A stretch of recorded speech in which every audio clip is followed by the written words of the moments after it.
Hi, this is Adam with Movie Guy 365, and today I want to talk about an article that was published this morning by the Hollywood Reporter, where they spoke to Bob Iger about various things, but mostly about the Fox and Disney merger, as well as the Marvel properties and the Star Wars properties.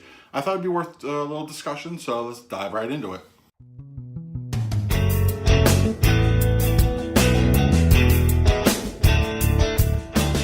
If you're new to the channel, please hit that subscribe button, bell notification, share with your friends. Any help you can give me keeping the channel going is greatly appreciated. So yeah, this morning an article was posted by the Hollywood Reporter where they talked to Bob Iger about various things. And there were a couple highlights I just wanted to touch on real quick. So the one is about, I know a lot of people are concerned about, with the acquisition, what's this going to do with the rated R properties and things. While he didn't specifically mention things like Aliens or Predator or something like that, he did once again reaffirm that studios like 20th Century Fox, Searchlight are worthwhile properties and worth keeping intact. And I think that's a good news because it allows for more artistic but also R-rated fare to blossom under that banner. Now, I guess one of the things also, it's nice to have something to look forward to after this merger that isn't isn't like comic book related or something like that. So it's a refreshing thing for us movie fans to see something kind of be reaffirmed that yes, this thing is going to operate again, will continue to operate, and I think that makes for exciting future possibilities as far as filmmaking goes. Now, to touch on Star Wars, they did directly ask him about Star Wars and Star Wars fatigue. And essentially, they are going to be taking a step back. And what I mean by like the feature film aspect of it, you've got, a Solo doing mediocre, less than stellar numbers in the theater, that we might not, at least at first, start seeing a Star Wars movie every year. And he pretty much said that anything after episode 9 is still up in the air as to what's going to be happening. Now, what I did find interesting in this article was he specifically mentioned the saga being developed by the Game of Thrones crew. But Rian Johnson's trilogy wasn't mentioned. Was it an oversight? Was it just not included in the example? I don't know, but I did find that particularly interesting, that Rian Johnson was not the front of conversation when they asked him this question. As I mentioned, they did mention specifically the Game of Thrones crew doing their saga, but there was no mention of the Obi-Wan film or the Boba Fett movie or anything else after episode 9. So I'm not going to say it's concerning, but it's rather an interesting phrase that he used as far as what he used as an example, and Rian Johnson was not included. Now, whether you hated The Last Jedi or you liked it a lot, it did succeed in making the fan base very divisive. So of course you got to take a step back. Now, my thoughts on this are, I don't think it's Star Wars fatigue as much of what's going on behind the scenes and the general disdain that certain heads of Lucasfilm seem to have for the fan base. We can get into that topic, and it has been gotten into by various other YouTubers and correspondents out there. So I'm not really going to talk about it because it's not something that it was addressed directly in this article. But I'm sure I'll get to that sometime. But yeah, so Star Wars we're going to have a huge gap. We're right now from Solo to episode 9. That's almost a year and a half.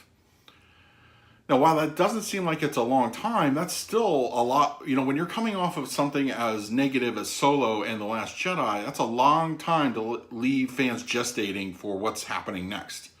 I'm sure we're going to get some news, at least by Celebration next year, but that's a long time out. That's April of 2019. Now, we still have a good, 7 months before that rolls around. So there's a lot still with the Star Wars part of the Disney thing that is still up in the air, and I think it's going to continue to be that way. And we weren't shown a whole lot with this particular interview, but yeah, it's definitely something that's concerning.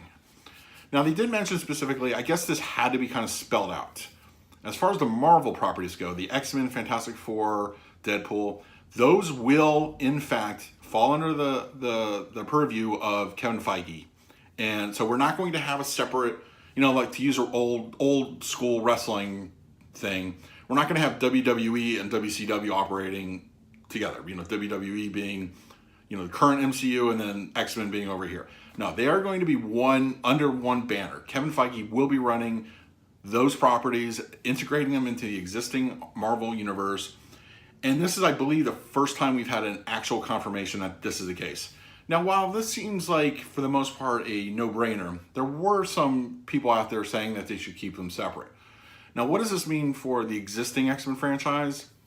Essentially, it's ending. It's fair to say that unless something major happens, that a major surprise happens in Dark Phoenix that we don't know about, because they are doing reshoots, so that possibility is there, the existing X-Men franchise will not be ported over to the current MCU. Is it possible? Sure. It is anything's possible at this point. But yeah, but for argument's sake, yeah, the X-Men itself will be rebooted. We're going to get a new Wolverine. We're going to get a new Storm, Cyclops, Jean Grey. All that's going to be new again. What's old is new again. So, yeah, those are the little points that they did touch up on with Bob Iger. Now, they also did mention the James Gunn situation. Basically, he just said that he did not make the final decision on that call to fire him, but he supported it. And, of course, he's not going to say differently. It's there's the business politics of it all and such. He's not going to go against Alan Horn, publicly. I'm sure, I know there were conversations behind the scenes about this. He made it sound like it was, oh yeah, this is 100% the right decision, blah, blah, blah. I don't think it was that quick. I don't think it was that unanimous as he stated in the article. I really think there was more to it than that. But what's done is done. In my personal opinion, since I haven't really talked about this, I don't think Gunn is gone from Marvel forever. Definitely off Guardians 3. There's nothing can be done about that now. But I think he'll be back. I think he will be back in a Marvel property sooner rather than later. I see that 100% happening. So yeah, it was an interesting article to read. Baby steps are being made for this merger to finally happen, or this acquisition to be finalized. Should be about this time next year, maybe a little earlier. We're going to start seeing those plans come to fruition. We're going to know a lot more in a year. We really will. Star Wars, Marvel, the other franchises, I think, have value that are going to be, how that's going to be implemented is still the big question. Is there going to be like an old school Touchstone, or is 20th Century Fox going to just be reorganized and renamed, and those films can continue to go through there? We'll see hopefully better Predator movies and Alien movies under the new studio head. So overall an interesting article. It gave us just enough to say what's going to happen in the future. And yeah, so that's pretty much it. Interesting, kind of a slow news day, so I thought I'd talk about it. Anyway, it is the biggest thing happening around today. So that's going to be it. What do you guys think? Leave a comment down below. And if you like the channel, please help me out.